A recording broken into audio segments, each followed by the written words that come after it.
안녕하십니까. 이번 시간에는 너트 설계부터 보도록 하겠습니다. 지난 시간에 볼트 설계까지 좀 봤었고요. 이번 시간에는 너트 설계, 너트 설계부터 보죠.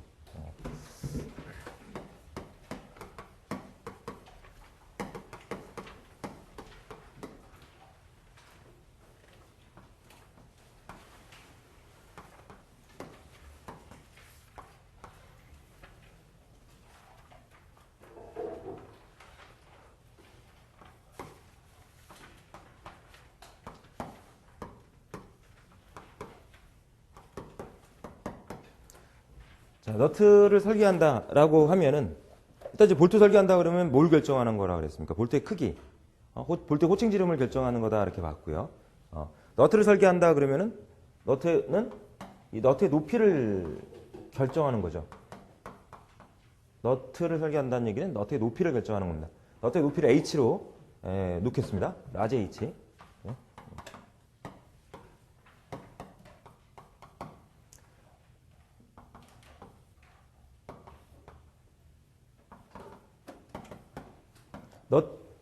너트의 산 하나를 기준으로 해서 투상 단면을 좀 보면은요.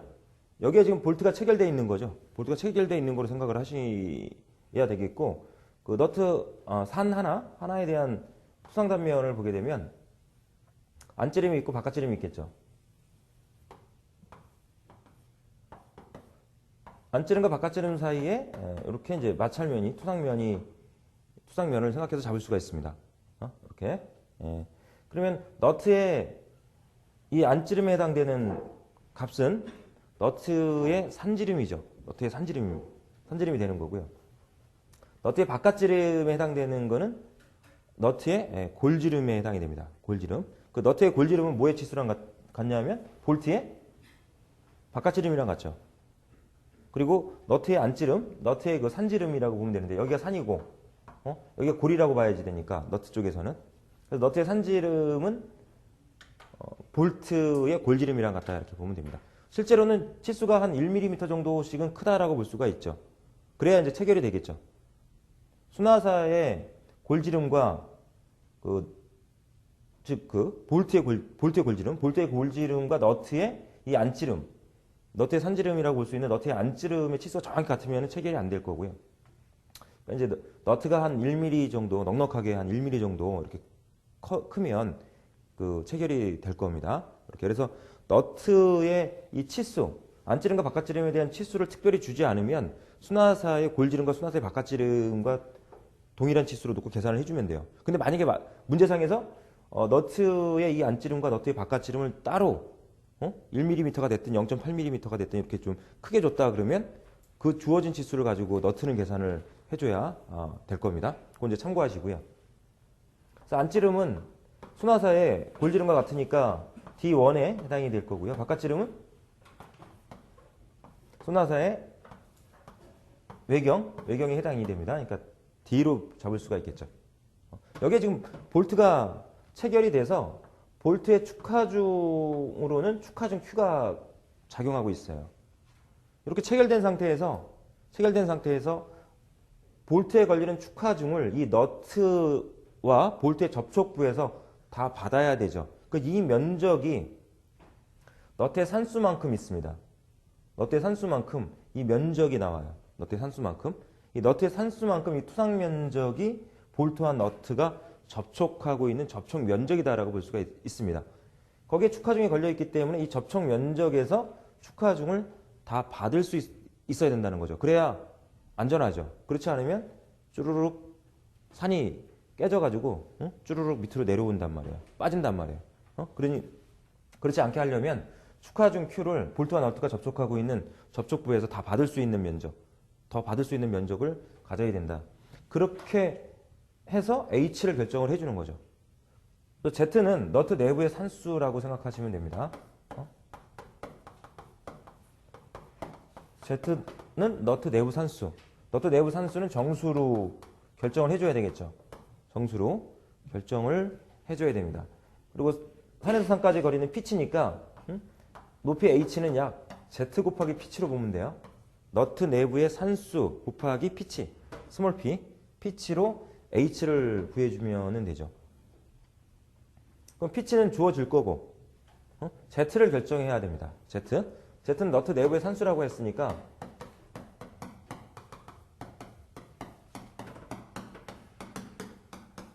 Z를 결정을 해줘야 돼요. Z를 결정하기 위해서는 접촉 면압력이라고 하는 걸 계산해야 됩니다.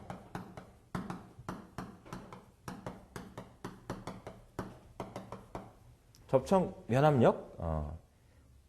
뭐 그냥 면압이라고도 표현하기도 하고요. 면압이다라고도 표현하기도 하고, 스몰 q로 놓겠습니다. 경우에 따라서는 스몰 p로 놓기도 하고, 뭐 스몰 p랑 또 헷갈리면 스몰 pm으로 놓기도 하고, 접촉 면압력, 우리는 스몰 q로 좀 놓겠습니다. 스몰 q. 그럼 접촉 면압력은 어떻게 구하느냐? 접촉 면압력은 앞으로 자주 나올 겁니다. 접촉 면압력이라는 표현이 앞으로 자주 나올 거예요. 접촉 면압력은 접촉 면적당 수직력으로 구합니다. 항상 접촉 면압력은 물체와 물체의 접촉 면적의 수직으로 작용하는 힘으로 결정한다. 압력의 정의죠. 그러니까 압력의 정의로부터 구한다 이렇게 생각하면 됩니다. 그래서 A분의 Q로 결정을 하는데, A는 이 토상 면적 잡으니까 4분의 파이 D의 제곱 마이너스 D1의 제곱, 이 면적이 Z개 나옵니다. 분의 Q 이렇게 구해주고요. 4분의 D제곱 마이너스 D1제곱에서는요, D제곱 마이너스 D1제곱을 인수분해합니다. 그럼 D1 마이너스 D1 곱하기 D 플러스 D1이죠. 그걸 이제 각각 4, 2로 나눠요. 그러니까 2분의 D 마이너스 D1은 H가 되겠죠. 산의 높이, 산의 높이. 그리고 2분의 D 플러스 D1은 유효지름이 되니까 유효지름 D2의 높이 H. 이렇게 바꿔놓을 수 있어. 4분의 파이 D제곱 마이너스 D1제곱은 4분의 D제곱 마이너스 D1제곱을 인수분해해서 D 마이너스 D1 곱하기 D 플러스 D1으로 바꾼 다음에 2분의 D 플러스 D1은 D2, 2분의 D 마이너스 D1은 H, 산의 높이 유효지름 곱하기 Z 분의 축하중 Q로 표현을 할 수가 있죠. 이렇게 계산해서 이 값이 허용 접촉 면압력보다 작거나 같으면 안전해요. 면압파괴가 일어나지 않는다는 거죠. 스몰 QA는 허용 접촉 면압력. 그래서 허용 접촉 면압력보다 작거나 같으면 안전하다. 이 조건을 만족하도록 해서 Z를 구하니까 Z는 항상 올림을 해서 구해줘야 돼요. 정수로 결정하되 Z는 올림으로 결정을 해줍니다. 이렇게. 그래서 Z를 구하는 식이 Z는 파이 D2 곱하기 H의 면압력 스몰 q 또는 허용 접촉 면압력 스몰 QA 분의 라지 Q로 해서 결정을 해주고요. 면압력의 단위는 뉴턴 퍼 밀리미터 제곱이 되겠죠. SI 단위에서는 접촉 면적당 수직력이니까 뉴턴 퍼 밀리미터 제곱, 공학 단위에서는 킬로그램 포스 퍼 밀리미터 제곱으로 표현이 될 거고요. 이렇게. 그래서 Z를 결정을 합니다. Z를 결정한 다음에 너트의 높이 라지 H를 구하니까요. 라지 H를 구하니까 Z 곱하기 P7로 들어가죠. 또는 Z를 정수로 구해놓고 계산해도 될 거고, 아니면 Z를 구하는 식을 갖다 대입을 시켜주니까 파이 D2H의 면압력 스몰 Q분의 라지 Q 축하중 곱하기 스몰 P P치로 해서 구해줘도 되죠. 그럼 너트의 높이는 길이 단위니까 밀리미터로 표현을 해주면 됩니다. 자, 여러분들 이제 문제를 풀다 보면은 의문이 생겨요. 어떤 의문이 생기냐면, 너트 내부의 산수를 계산해서 P치를 곱해서 구했을 때하고, 바로 파이 D2H 스몰 Q분의 라지 Q 곱하기 P치로 구했을 때하고 답이 다를 수가 있겠죠. 달라. 왜냐하면 Z를 여기서 정수로 결정해서 왔기 때문에 정수 곱하기 P치로 해서 정수로 결정한 너트 내부의 산수로 해서 계산했기 때문에 조금 크게 나오겠죠. 이렇게 계산하는 것보다는 이렇게. 그래서 답이 좀 다를 수가 있어요. 그런데 그냥 너트의 높이만을 구하라고 했다면 이 식을 써서 계산했다고 해서 틀렸다라고 보지는 않을 거다는 얘기죠. 자, 문제가 이렇게 나올 수 있습니다. 너트 내부의 산수를 결정하라. 정수로 너트 내부의 산수를 결정하고 너트의 높이를 구하라. 이렇게 문제가 나왔으면 그때는 Z를 정수로 구했기 때문에 너트 높이를 이렇게 풀어줘야 되겠죠. 근데 그렇지 않고 너트 내부의 산수를 구하라는 표현이 없이 그냥 너트의 높이를 구하라고 했을 때는 바로 이 식에서 계산할 수도 있는 거죠. 있는 거예요. 그러니까 그 문제의 흐름상에서 여러분들이 그 흐름에 맞춰서 계산을 해주면 무난할 거다는 얘기죠. 이렇게 그래서 같은 문제인데도 불구하고 어떤 경우는 이렇게 풀어놓고 어떤 경우는 이렇게 풀어놓고 하다 보니까 높이 h가 이제 답이 좀 이제 차이가 발생을 좀 하는 문제들이 있기 때문에 좀 여러분들 의문이 생길 텐데 그렇게 구분해 주면 돼요. 그냥 너트의 높이만을 구하라고 했을 때는 이를 정수로 구해놓고 z 피치로 구하든 아니면 바로 이렇게 해서 구하든 큰 차이는 없을 거다. 표현식이 맞으면 큰 차이는 뭐 틀렸다 이렇게 채점은 하지 않을 것이다. 그런데 z를 정수로 구하고 너트 높이를 구하라고 했을 땐 반드시 이렇게 구해줘야 되겠죠. 그때는 그렇게 해서 정리를 해두시면 되겠고요. 이게 나는 찝찝하다 이게 찝찝하다. 그러면 어떻게 해줘야 되겠어? 정상적으로 한다 그러면 실제로 설계할 때는 정수로 결정해놓고 이렇게 넘어오는 게 맞겠죠. 실제로 우리가 설계를 할 때는 정수로 결정해서 넘어오는 게 가장 안전합니다. 안전하니까 그렇게 해서 정수로 결정해놓고 너트를 딱 그쵸. 뭐 정수로 결정해놓고 넘어와야 되겠죠. 높이 h를 계산해 주려면. 그래서 그렇게 계산하세요. 만약에 지금 말씀드린 대로 해서 하려니 뭐 좀 찝찝하다 그러면 바로 h를 이 식으로 구하지 마시고 정수로 결정해서 이렇게 넘어오시라는 얘기지. 이렇게. 자, 여기까지 해서 이제 너트의 설계까지 정리를 좀 해봤습니다. 지난 시간에는 말씀드렸듯이 볼트 설계 정리를 했었고요. 자, 문제를 좀 보도록 하겠습니다. 그 문제 3번.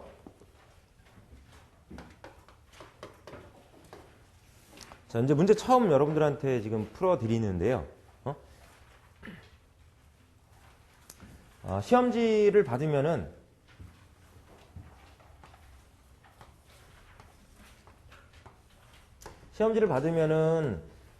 B4 정도 사이즈일 거예요. B4 정도 사이즈. B4 정도 사이즈로 해서 그냥 이렇게 위로 넘기게끔 이렇게 이제 문제지가 주어질 겁니다. 그러면은 문제가 쭉 주어지면요. 밑에는 식을 쓰는 난이 있고 답을 쓰는 난이 있을 거예요. 이렇게. 요즘은 이런 식으로 이제 그 문제지를 줍니다. 그래서 문제지하고 답하고 다 제출해야 돼. 가지고 나올 수가 없어. 필기처럼. 제가 시험 볼 때는 문제지 따로, 답지 따로 있었죠. 답안지 따로 있어갖고 답안지는 다 제출했어요. 우리 때도 다 제출했는데 답안지가 이제 A4 사이즈였는데 지금은 답안지를 따로 주지는 않습니다. 그러니까 우리 때는 이렇게 따로 이제 줘서 문제 번호 쓰고 이제 식 쓰고 답 쓰고 이렇게 했는데 요즘은 문제지를 이렇게 주면은 문제 밑에 이제 식 쓰는 난이 있고 답 쓰는 난이 있어요. 식 쓰는 난에는 식을 적어주면 되죠. 정자로 깨끗하게. 그 다음에 연필로 적으면 안 됩니다. 연필로 적으면 안 돼요. 볼펜으로 적되 볼펜을 2가지 이상 섞으면 안 돼. 단일 색으로 적어줘야지 됩니다. 흑색 아니면 청색으로 적어라 이렇게 이제 돼 있을 거야. 유의사항에 보면 이렇게. 근데 이제 흑색으로 적으세요. 청색 사용하지 마시고 흑색으로 사용하는 것이 좋을 것 같습니다. 그래서 흑색으로 사용을 하시고 그 번지거나 이렇지 않게끔 깨끗하게 나오는 볼펜을 한두 자로 이렇게 준비를 해서 가도록 하시고 그래서 볼펜 또 이제 연필이나 샤프는 뭐 쓸 일이 있을 테니까 가져가셔야 되겠죠. 그리고 이제 깨끗하게 지워지는 그 지우개 번지지 않는 이런 지우개 하나 정도 이제 준비를 하셔야 될 거고 그리고 이제 10cm에서 15cm 정도 되는 자를 하나 준비를 해서 가시기 바랍니다. 어차피 여러분들 자 하나 준비하잖아. 15cm 정도. 자 하나 준비들 다 했죠? 그 자를 가져가세요. 그래서 볼펜으로 검정색 볼펜으로 깨끗하게 정자로 써 내려갑니다. 중간에 쓰다가 틀렸다. 그러면은 자를 대고 깨끗하게 밑줄 2줄을 딱 그세요. 2줄을 딱 그세요. 우리 때는 이제 그렇게 하고도 또 도장을 받았어야 돼. 감독관 날인을 받았어야 되는데 지금은 이제 날인을 받는 것까지는 하지는 않는데 틀린 부분을 막 이렇게 칠을 해놓거나 뭐 하이트로 지우거나 뭐 이러면 안 됩니다. 그러니까 수정액이나 수정 테이프를 절대 사용해서는 안 되고 깨끗하게 밑줄 두 줄 딱 거놓으면 그 부분은 이제 수정한 부분이다라고 그 채점하는 사람이 판단을 하니까 그렇게 해 줘야 되겠고요. 식을 문제를 푸는 데 있어서 필요한 것만 딱 적어주면 돼요. 필요 없는 것들 여기다가 뭐 암산으로 한다고 옆에다 뭐 이렇게 뭐 곱하기 뭐 나누기 이런 거 뭐 옆에 해놓는다든가 이러면 안 돼 절대. 해놓으시면 안 돼요. 그래서 그런 것이 있으면 채점을 하지 않는다. 그 문제는. 그리고 연필로 써 있어도 채점하지 않는다는 얘기죠. 이 문제는 그냥 패스하고 넘어갑니다. 채점하는 사람이. 이렇게. 그리고 답란에는 답을 적어주시고 답란에 혹시 이제 그 단위가 있으면요. 단위가 있으면 이 단위는 또 이중으로 적을 필요가 없는 거죠. 그럴 분도 거의 없겠지만서도 간혹 가다 보면 또 실수하는 사람도 있어. 그래서 그렇게 해서는 안 되고요. 그리고 문제상에서 뭐 하중을 계산하라 예를 들어서 또는 응력을 계산하라 해가지고 뭐 단위를 줬단 말이야. 뉴턴이나 또 뉴턴/m 밀리미터 제곱이다. 이렇게 줬을 경우에는 답란에도 단위가 없을 수 있어요. 단위가 없을 수 있어. 이때는 단위를 적어도 되고 안 적어도 되고 관계 없습니다. 답만 적었는데 요 단위로 쓴 답이야. 그럴 경우에 이제 안 적어도 없다는 얘기죠. 응? 뭐 응력을 계산했는데 나는 뭐 뉴턴/m 미터 제곱으로 계산해서 그냥 답만 적었다. 그러면 틀리지 당연히. 답이 틀릴 테니까 당연히. 그리고 중간 과정에서는 필요하면 단위는 꼭 적어줘야 됩니다. 단위를 안 적으면 그 채점하는 사람이 모르니까 중간 과정에서는 단위를 꼭 중간 과정에서 계산해야 되는 중간 값이 있을 거야. 그거에 대한 단위는 적어주도록 하시고요. 그리고 너무 많이 틀렸다. 쭉 풀어놓고 보니까 다 틀렸어. 다 틀렸어. 그러면 뭐 다 지워야 되겠죠. 지저분하면 역시 채점 대상에서 제외될 수가 있다. 그렇기 때문에 한두 군데 이외에는 고치지 않는 게 좋습니다. 너무 많이 다 틀렸다 그러면 뭐 시간적으로 문제지를 바꾸거나 이럴 그런 시간이 좀 된다 그러면 바꿀 수 있겠지만 뭐 2시간이라고 그랬잖아요. 시간이. 뭐 1시간 지나고 뭐 거의 끝날 시간 됐는데 그 정도 상황이면 바꿀 생각도 안 하겠지만서도 바꿔주지도 않죠. 그죠? 그러니까 바꿔야 되겠다라면 빨리 바꿔야 될 거고. 그리고 시험지 뒷장에는요. 연습란이라고 해서 있어요. 연습란. 뭐 이하 여백 해가지고서 뭐 주어지는 그 공간이 있어. 여기는 연습장입니다. 연습장이니까 여기다가 쭉 풀어서 옮기면 돼. 옮겨서 이렇게 할 수 있도록 되어 있으니까 최대한 연습란 활용해서 먼저 정확하게 풀었다라고 생각하는 것부터 옮겨 놓도록 이렇게 하시고요. 혹시 연필로 쓰고 덮어 쓰는 사람들 간혹가다 있는데 그럴 경우에는 시간 안배 잘 하셔야지 될 거고요. 그러니까 지금부터 아예 그냥 연필 사용하는 거를 하는 사람들은 연필 사용하지 마시고 볼펜으로 필기 다 하시고 볼펜으로 문제 다 푸시고 이렇게 하셔야지 나중에 가서 연습해야지 이러면 안 돼요. 그것도 시간도 없을 뿐더러 그러니까 아예 처음부터 여러분들 볼펜 쓰는 연습 볼펜으로 문제 푸는 연습을 아예 하도록 하시고 그리고 또 중요한 거는 계산 순서에 맞춰서 적는 거예요. 이거를 순서가 막 뒤죽박죽 돼 있잖아. 그러면 채점하는 사람이 사람이다 보니까 갑자기 모르는 공식이 나왔다든가 풀이가 이어지지 않는다든가 그러면 쭉 거버리면 뭐 어쩔 수 없단 말이죠. 이게 이걸 공지해가지고 우리가 또 일일이 확인할 수 있는 게 아니기 때문에 계산 순서에 맞춰서 채점하는 사람 입장에서 깨끗하게 적어주는 게 좋습니다. 그리고 또 무엇보다도 중요한 거는 여러분들이 정자로 깨끗하게 쓰는 거예요. 여러분들이 필기하고도 며칠 지나서 내가 보면 못 알아본다. 그럼 틀림없이 채점하는 사람도 제대로 알아보지 못한다는 거죠. 그러니까 필체가 좀 안 좋은 사람들은 정자로 깨끗하게 평소에 문제 풀 때를 연습을 좀 하시고 계산 순서대로 푸는 것도 처음에는 잘 안 될 겁니다. 그러나 여러분들이 쭉 이론적인 내용 정리하고 문제 풀다 보면 뭐 또 비슷한 유형의 문제를 계속해서 반복해서 풀게 되는 거거든요. 그러다 보면 계산 순서가 쭉쭉 이제 들어오기 시작을 해요. 그러니까 뭐 처음부터 너무 걱정하지 마시고 거의 그 마지막 주 정도 가면은 어느 정도 이제 문제를 풀었으면 이제 흐름이 쫙 보일 겁니다. 그래서 연습란에 한번 쫙 풀어보고 아 정확하다라고 생각하면 한 번 더 확인하시고 옮기고 이런 식으로 해서 풀이를 하시면 답을 좀 메꿔 나가면 될 거다. 자, 3번 문제 보면요. 사각 이중 나사입니다. 사각 이중 나사니까 줄수가 2다 이거죠. 줄수가 2다. 사각 나사고 칼라브 마찰계수 μm이 0.11이다 그랬습니다. 칼라브의 마찰계수 μm 0.11 이렇게. 골지름 비틀림 응력은 100N/mm 제곱이다 그랬어요. 비틀림 응력이니까 전달 응력이죠. 전달 응력이야 100N/mm 제곱. 이렇게 허용한다고 한다. 허용한다고 한다. 골지름부의 비틀림 응력을 100N/mm 제곱까지 허용합니다. 축 방향으로 몇 톤의 하중을 가할 수 있겠느냐? 즉 축하중 구하라 이런 얘기죠. 지금 문제에서는 이제 톤으로 구하라 이렇게 돼 있는데 요즘은 뭐 킬로니우턴으로 구하라 이렇게 이제 나오겠죠. 킬로니우턴으로 구하라. 킬로니우턴으로 구해서 톤으로 가려면 이제 나누기 9.8만 해주면 되죠. 1톤은 1000kg이니까 1kN은 1000N이고 그러니까 이제 킬로니우턴을 구해서 나누기 9.8 해주면 톤이 될 거야. 굳이 뭐 톤으로 구한다고 하면 이렇게 변환시켜주면 될 거고요. 유효지름이 60mm, D2가 60mm, 피치가 25mm. 나사의 마찰계수 뮤는 0.13. 그리고 산의 높이 H는 2분의 피치. 사각나사니까 산의 높이 H는 2분의 피치가 같다 그랬죠. 다음 접촉면의 평균. 접촉면의 평균 지름은 80mm다 그랬습니다. DM으로 놓겠습니다. DM 80mm.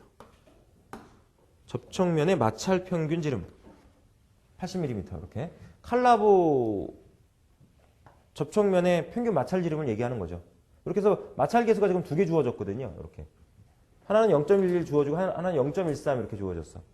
0.13이라고 하는 마찰 계수는 볼트와 너트가 체결될 때 체결 부위에서 마찰 계수죠. 그러면 0.11이라고 하는 마찰 계수는 지금 그 칼라브라고 지금 표현했단 말이야. 나사의 칼라브 마찰 계수다 표현을 했어요. 이렇게. 칼라라고 하는 거는 이제 나사의 즉 볼트의 축선상에 볼트의 축선상에 감겨 있는 이제 링과 같은 이런 이제 요소로 생각을 하시면 됩니다. 아니면 너트로 체결할 때 너트가 풀리지 않게끔 와셔라고 하는 걸 집어넣어요. 와셔라고 하는 거 엽전 모양이 그런 게 이제 그 볼트와 너트 사이에 있다라고 생각을 하면 되겠다는 얘기죠. 이렇게 그래서 이렇게 생각을 해봅시다. 이렇게.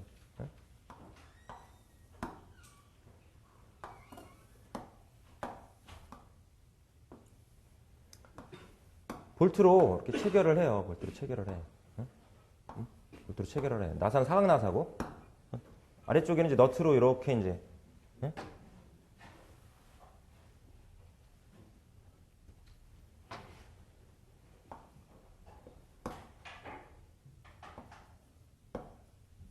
너트로 조이는데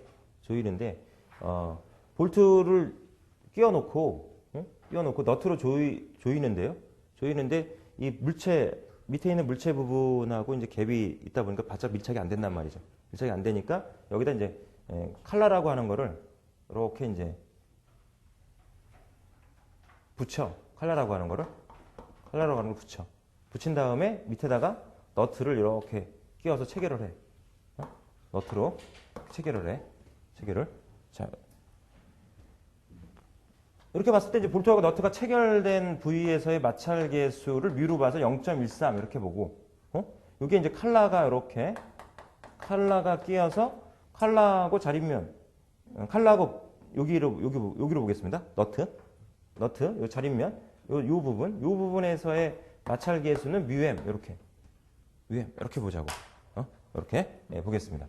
마찰 계수가 두 개다 이거죠. 두 개 다. 그러면 어떻게 식을 세워서 축하점을 구해줘야 되겠어요? 이렇게. 지금 마찰 모멘트라고 하는 값은 두 군데서 발생하게 되죠. 하나는 어디서 발생해? 볼트하고 너트하고 체결된 부위에서 발생할 거고요. 그걸 이제 볼트 너트 접촉부에서의 비틀림 모멘트, 비틀림 모멘트, 우리가 회전력으로 구한 모멘트 있죠.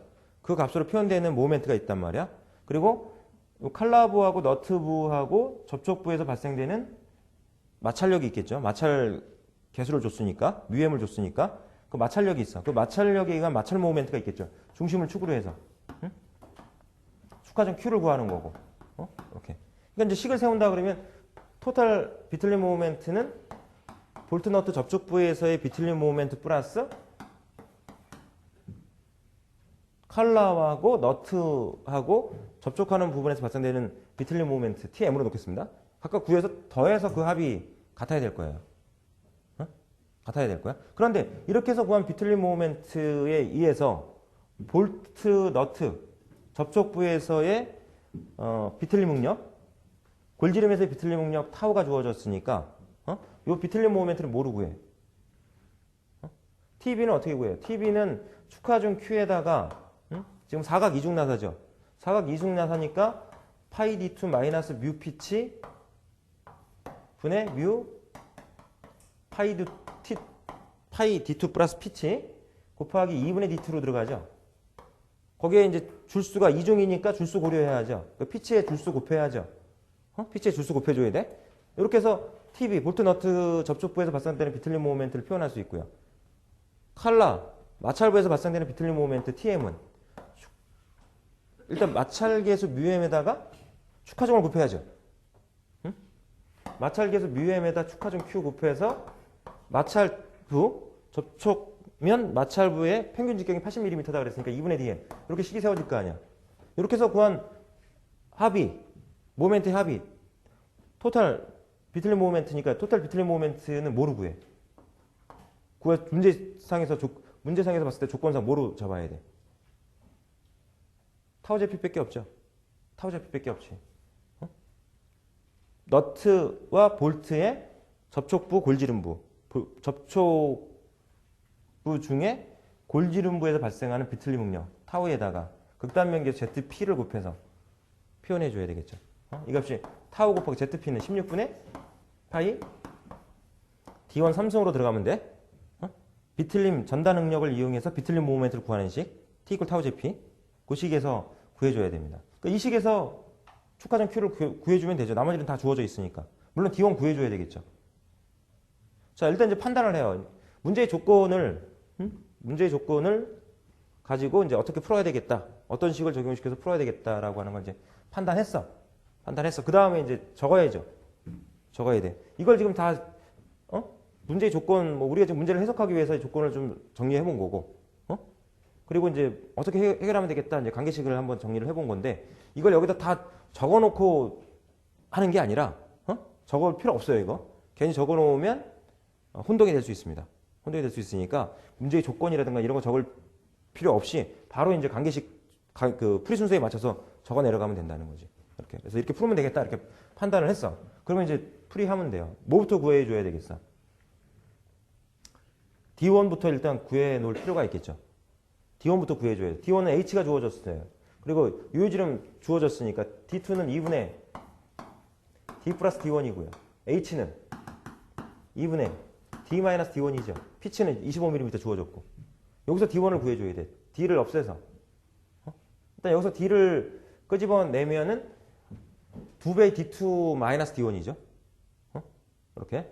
그러니까 이제 H는 2분의 D-D1에서 2분의 D가 2배 D2-D1이란 말이에요. 마이너스 D1. 이렇게 해서 표현되니까 D2-D1이죠. 2가 없어지니까 분자분모 2가 없어질 테니까 D2-D1 이렇게. 그러니까 D1은 D2-2분의 빛이야. 그러니까 이제 D1은 D2-2분의 빛이 여기서 D1을 끄집어내면 뭐 정리 이렇게 해서 D1을 정리해도 좋고 아니면 정리된 식을 바로 써도 상관없다는 얘기죠. D1은 D2 마이너스 2분의 P치. 이렇게 해서 D2가 60 마이너스 2분의 25 해서 계산을 해줘. 그럼 중간 과정이죠. 실수로 적어야 돼? 정수로 적어야 돼? 실수로 적어야죠. 실수로 적어. 그럼 소수점 몇 자리까지 적어? 자, 일단 이제 정답을 적을 때 그 정답이 실수일 때는 소수점 이하 셋째 자리에서 반올림해서 둘째 자리까지 적어라. 이렇게 수검자 유의사항에 줄 거예요. 그래서 그 소수점 이하 둘째 자리까지 적어주면 돼요. 셋째 자리 반올림해서 둘째 자리까지 적어주면 돼. 근데 이건 이제 중간 과정에서의 그 답이니까 꼭 소수점 이하 둘째 자리까지 적어라 이렇게 돼 있지는 않을 거야. 꼭 둘째 자리까지 적을 필요 없이 뭐 더 적어줘도 관계는 없을 거예요. 그런데 그렇게 할 필요 없이 그냥 역시 마찬가지로 셋째 자리에서 반올림해서 둘째 자리까지 적어라. 그래서 중간 과정의 답도 최종 답을 적듯이 셋째 자리에서 반올림해서 둘째 자리까지 적고 반드시 단위 적어줘야 되겠죠. 단위 적어줘야 돼. 밀리미터 적어주고 그 다음에 T 이퀄 TB 플러스 TM M T는 비틀림 전달항력 타우 곱하기 ZP 16분의 파이 D1 3승 이퀄 축하점 Q 묶어도 상관없겠죠 여기서 묶어서 뭐 가로로 묶어 파이 D2 마이너스 뮤 피치의 줄수 N분의 뮤의 파이 D2 플러스 피치의 줄수 곱하기 2분의 D2 플러스 뮤M의 축하점 Q 밖으로 나갔고요. 2분의 DM 식을 적어 관계식을. 그 다음에 이제 이 관계식에 맞춰서 조건을 대입하면 되죠. 타우는 100 뉴턴/밀리미터 제곱이니까 뉴턴/밀리미터 제곱은 뭐랑 같아? 뉴턴/밀리미터 제곱은 메가파스칼이랑 같습니다. 메가파스칼로 주어지면 뉴턴/밀리미터 제곱이니까 힘의 단위는 뉴턴, 길이 단위는 밀리미터로 대입한다는 얘기죠. 그거에 맞춰서 대입을 해주면 돼. 또 타우 100 곱하기 16분의 파이에 D1 계산했어요. D1 3승 이퀄 축하점 Q 곱하기 파이에 D2는 60 마이너스 0.13 곱하기 25 곱하기 두 줄 2분의 뮤 0.13이죠. 0.13 집중해서 잘 적어야 돼. 집중해서 0.13 곱하기 파이에 D2 60 플러스 25 곱하기 2 곱하기 2분의 60 플러스 뮤m이 0.11 곱하기 2분의 80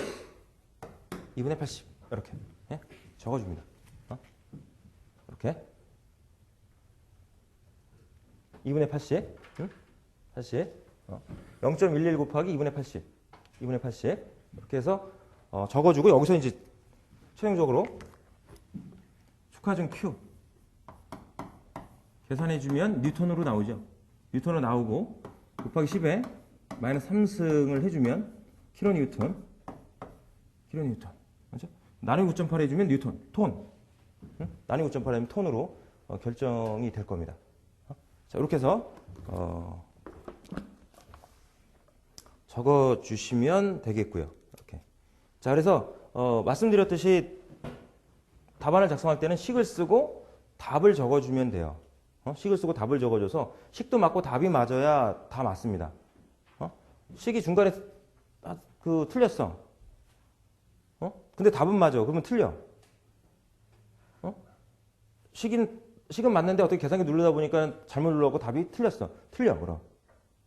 답이 맞고 식도 맞아야 다 맞는 겁니다. 그러니까 둘 중에 하나가 틀리면 다 틀린다. 이렇게. 그리고 말씀드렸듯이 뭐 답은 뭐 틀렸는데 뭐 이거 부분 점수 안 줍니까? 안 줍니다. 없어. 이거 학교 시험 보는 거 아니야? 그러니까 없다고 이렇게 생각을 하시고, 그다음에 식을 적는 데 있어서 우리는 이제 공식이라고 하죠. 이렇게 공식을 적어요. 공식을 적고 또 계산식을 이렇게 하면 조건식을 대입을 시켜서 계산식을 이렇게 세우거든요. 사실은 이렇게 이제 세우는 거는 그 이중적인 작업이라고 볼 수 있어요. 우리는 뭐 공식을 적는 건 당연히 타당하게 생각을 하고 있기 때문에 공식을 꼭 적어주는 이런 이제 습관이 좀 있습니다. 그런데 이 공식을 꼭 적어야 되느냐? 그건 아니에요. 이 계산식을 이렇게 세워도 식은 식이죠. 식은 식이야. 그렇기 때문에 그 맞게끔 채점이 될 가능성이 있어요. 그렇긴 한데 공식을 적고 공식에 맞춰서 이렇게 계산 그 조건을 대입해서 문제를 풀어 나가는 이런 방법으로 적어주세요. 이게 가장 안전해. 가장 안전해. 어떤 친구는 공식만 이렇게 적고 저와 같은 조건 대입하는 계산식 안 세우고 지금 뭐 문제 안에 다 있잖아. 여기서 피치가 얼마고 뭐 유효지름이 얼마고 다 있잖아요. 그죠? 그러니까 이 공식만 적으면 계산기 누를 수 있는 거 아니야. 그래서 답 적고. 그렇게 해서 합격했다라는 친구도 있어. 근데 저는 이제 직접 그런 친구를 직접 만나보지 못했어요. 만나보지 못했는데 뭐 자기 친구가 그렇게 붙었다 뭐 이렇게 저한테 얘기해주는 그런 그 친구들이 좀 있는데 틀린 말은 아니긴 합니다. 틀린 말은 아니긴 한데 뭐 시간상 뭐 공식 적고 계산기 눌러서 답 냈다 뭐 그런 얘기일 텐데 2시간이면 여러분들이 넉넉히 그 공부를 좀 해주면 2시간이면 충분히 작업 가능하니까 초조해할 필요 없어요. 그러니까 공식 적고 계산식 세우고 그리고 이제 답 적고 그런 걸 이제 좀 그 하나의 그 원칙으로 생각을 하셔가지고 그렇게 좀 해주시고 쓰다 보니까 많이 지웠어. 잘못해가지고 많이 지웠어. 그러니까 공간이 좁아. 그때는 선택을 해야죠. 이 공간을요 벗어나가지고 풀다 보니까 이 공간이 모자라. 그래서 시험지 뒤에다 돌려가지고 막 적었어. 안 됩니다. 그거 채점 대상이 되지 않아요. 그러니까 주어진 계산 요 공간 안에만 적고 답 안내만 적어야 되는 거예요.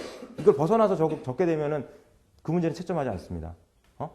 틀린 거랑 마찬가지라는 얘기죠. 그러니까 컨닝으로 취급을 뭐 한다 뭐 이런 얘기인데 그러면 이제 채점을 하지 않겠다는 얘기예요. 걔네들이. 그렇기 때문에 요 식란, 답란 안에만 적어줘야지 됩니다. 그래서 쓰다 보니까 내가 좀 실수를 해서 좀 공간이 확 줄었다. 그때는 선택을 해야 되겠죠. 그때는 어쩔 수 없이 공식을 적고 공식만 적든 아니면 계산식만 세우든.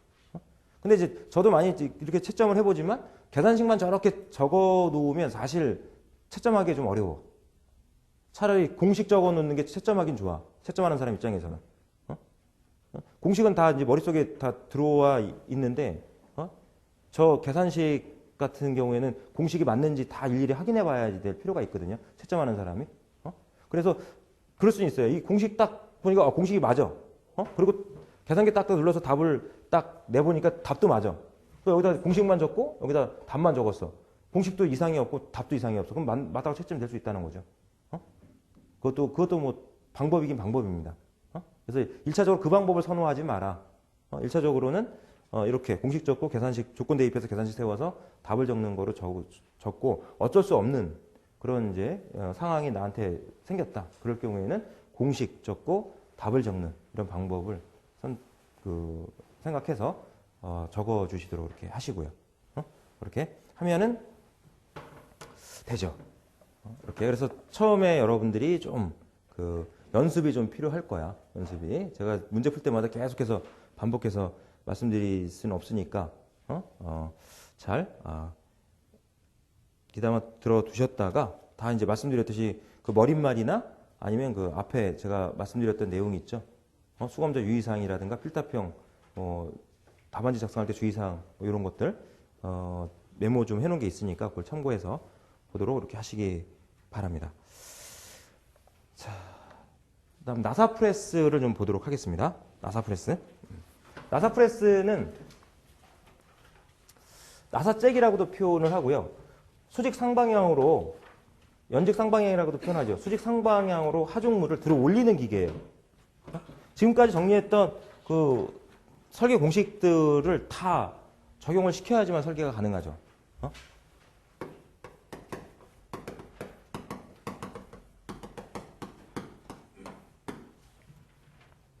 나사잭 설계, 나사프레스, 나사잭. 다시 한번 말씀드리면 수직 상방향으로 하중물을 중량물을 이제 들어 올리는 기계다라고 생각을 하시면 됩니다. 자, 문제상에서도 나사짝 이렇게만 언급이 될 건데, 자, 그러면 일단 이제 이게 나사잭은 어떤 나사냐, 어떤 나사를 사용해서 중량물을 들어 올리느냐, 사각나사 아니면 사다리꼴 나사다 이거죠. 자, 일단 이제 사각나사로 보고 우리가 정리를 하는 거죠. 사각나사로 보고 좀 정리를 합니다. 그러면은 교재 그림 1-10을 참고해서 보시대요. 이렇게 나사잭을 좀 구조를 좀 보면은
자, 구조를 좀 보면은 이제 프레임이라고 하는 부분이 있고요. 프레임. 전체 그 나사잭이라고 하는 기계를 지지하는 구조물이죠. 프레임이 있고 그 다음에 수나사 봉이 있어요. 수나사 봉이 있고, 그리고 프레임 부분에는 수나사 봉과 접촉을 하게 되는 이제 너트부가 있죠. 너트부가 있어요. 너트부가. 그리고 막대 핸들이라고 하는 막대 부분이 있고요. 이렇게. 그리고 이제 막대가 이제 수나사 보행의 몸체 부분에 간통을 해서 고정이 돼 있죠. 고정이 돼 있어. 그리고 그 위에 이제 받침대가 놓여 있습니다. 받침대가 놓여 있고 받침대는 몸체 부분하고 이렇게 이제 베어링으로 구름 베어링으로 보겠습니다. 구름 베어링으로 이렇게 이제 지지가 돼요. 핸들을 돌리면 핸들을 돌리는 힘을 F로 놓고요.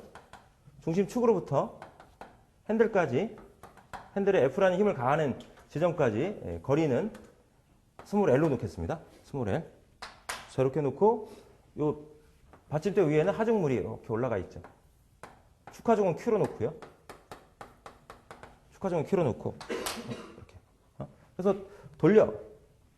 뭐 이제 중량물을 Q라고 하는 중량물을 수직 상방향으로 이제 들어 올립니다. 이렇게. 예.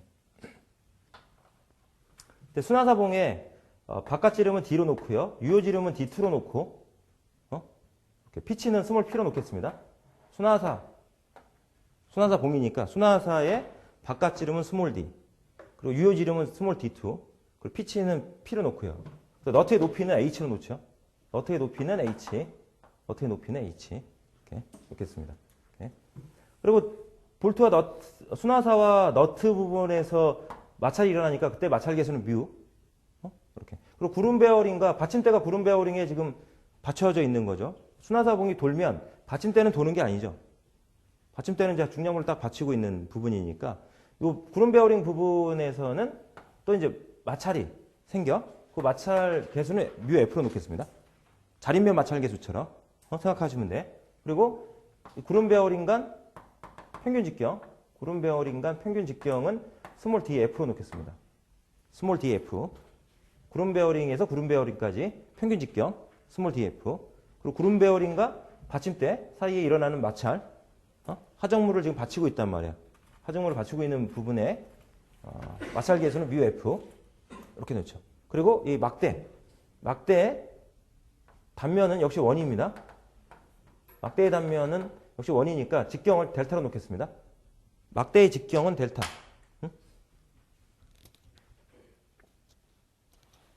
막대의 직경은 델타.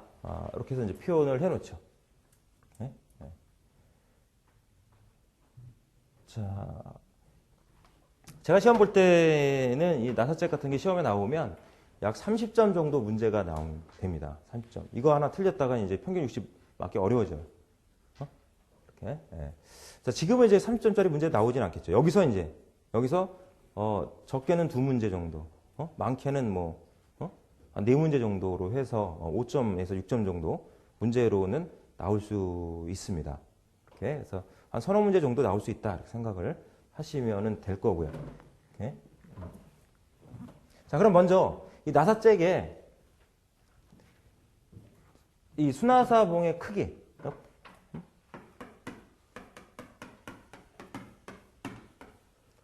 수나사의 그 크기를 정리를 해보죠. 일단 앞에서 우리 정리했던 내용을 가지고만 보자면은 지금 비틀륨 모멘트가 가해지죠. 비틀륨 모멘트 T 이꼴 F 곱하기 L의 비틀륨 모멘트가 가해져. F 곱하기 L의 비틀륨 모멘트가 가해지니까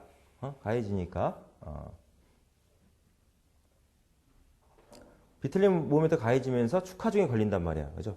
그러니까 축하중과 비틀륨 모멘트를 동시에 받을 때 해서 볼트의 직경, 수나사의 직경을 구한다 그러면 D는 루트 3배의 시그마 T분의 8배의 Q 이렇게 해서 구하는 방법이 있겠죠. 루트 3배의 시그마 T분의 8배의 Q. 자, 이렇게 구하는 방법이 있고요. 또 하나는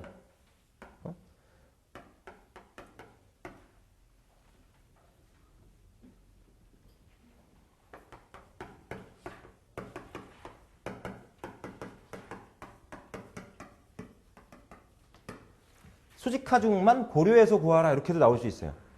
구핀과 비틀륨 동시에 받는 게 아니라 볼트의 수나사봉의 크기를 결정하는 데 있어서 수직하중만 고려해서 구하라.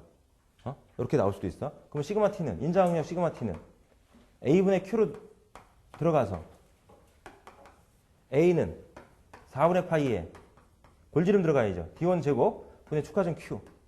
이렇게 해서 여기서 이제 축하중 Q, 골지름 D1을 구해서 표를 이용해서 구하는 방법이 또 있어. 문제가 그렇게 나올 수도 있어요. 그렇지 않을 경우에는 그냥 루트 3배 시그마 T분의 8배 Q로 계산해주면 됩니다.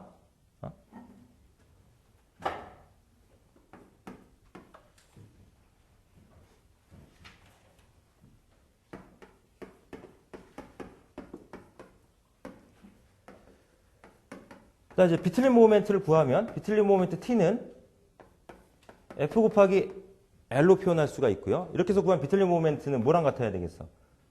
볼트와 너트, 수나사와 너트가 접촉하는 이 접촉부에서 발생되는 비틀륨 모멘트 플러스 구름 베어링에서 마찰 개수가 주어졌으니까 마찰력 작용한다는 얘기죠.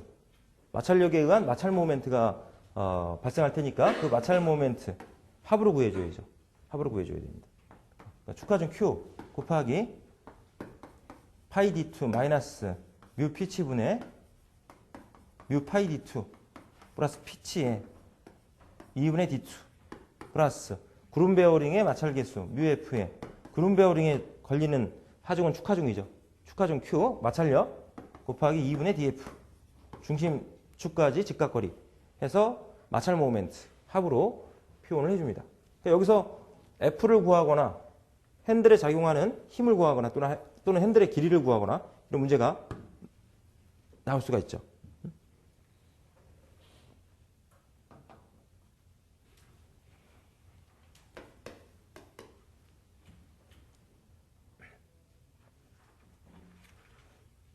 자, 그 다음에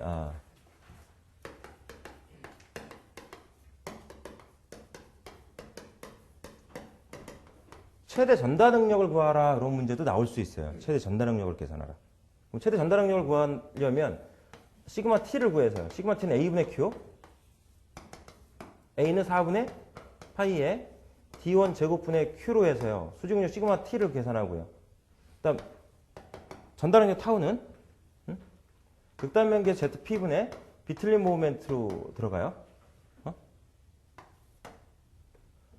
ZP는 16분의 파이 D1 3승분의 비틀림 모멘트로 해서 전달항력을 구할 수 있죠. 이렇게. 그럼 최대 전달항력 타우 맥시멈은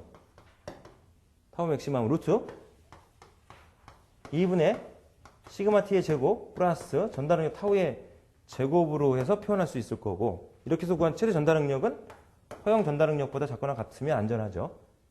최대 전달항력 계산하라. 문제도 출제가 됐던 적이 있고, 그다음 막대에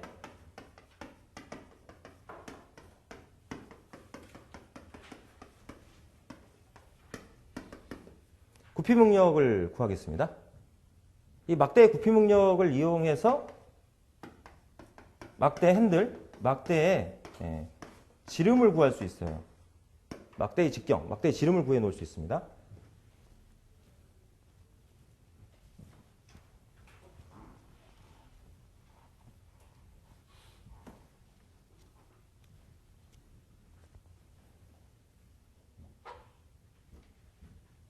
그 구피목력 시그마 B는 단면계 Z분의 구피 모멘트로 들어가야 되겠죠. 단면계 Z분의 구피 모멘트.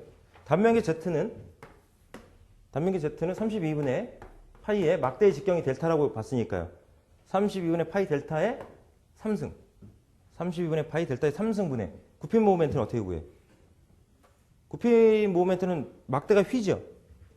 여기서 F라는 힘으로 F라는 힘을 가할 때 막대는 이제 휠 거야, 그죠? 자, 안쪽으로는 압축 변형이, 바깥쪽에는 인장 변형이 이렇게 생기겠죠. 마치 이제 외팔보처럼 생각하시면 돼. 그러니까 구피 능력도 F 곱하기 L이야. 비틀림 모멘트도 F 곱하기 N. 구피 모멘트도 F 곱하기 L이 되겠죠. F 곱하기 L로 해서 허용 구피 능력보다, 막대의 허용 구피 능력보다 작거나 같으면 안전합니다. 이 조건을 만족하도록 해서 또 막대의 직경 델타를 구해볼 수 있는 거죠.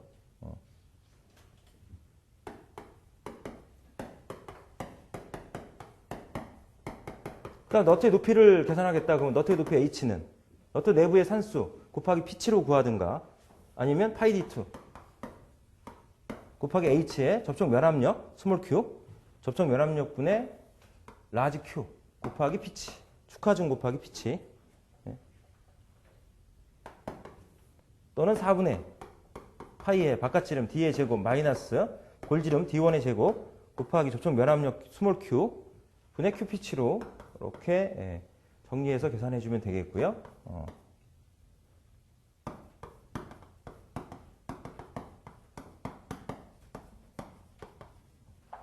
나사짝의 효율을 구해보면요. 효율 2타는 2파이 t분의 qp치로 계산합니다. 2파이 t분의 qp치로 계산합니다. 이때 t는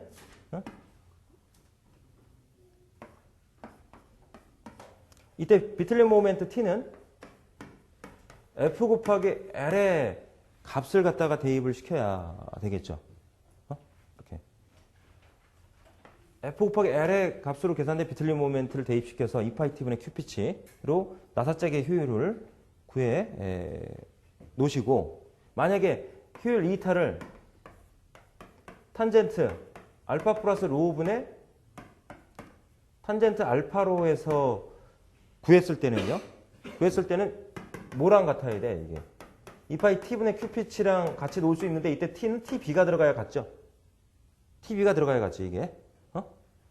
t가 지금 tb 플러스 tf잖아. 이게 tb 플러스 tf니까요. f니까 이때 비틀림 모멘트를 2파이 t분의 qp치에서 비틀림 모멘트를 f 곱하기 l로 해서 대입해서 들어가세요. 나사짝의 효율을 구할 때는. 그러니까 탄젠트 알파 플러스 로우분의 탄젠트 알파로 구하면 안 된다는 거죠. 이렇게 탄젠트 알파 플러스 로우분의 탄젠트 알파로 구했다는 얘기는 2파이 t에서 t가 뭐일 때, t b일 때 같다라고 놓을 수 있는 거죠. 이거는 이렇게.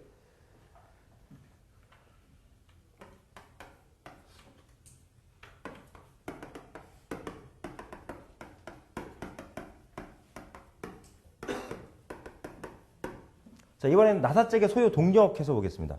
동력을 구하라.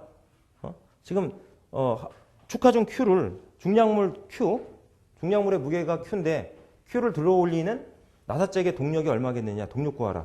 자, 그러면 이제 일단 하나는 주어져야 될 것이 있어. 속도가 주어져야 돼. 들어올리는 속도 V.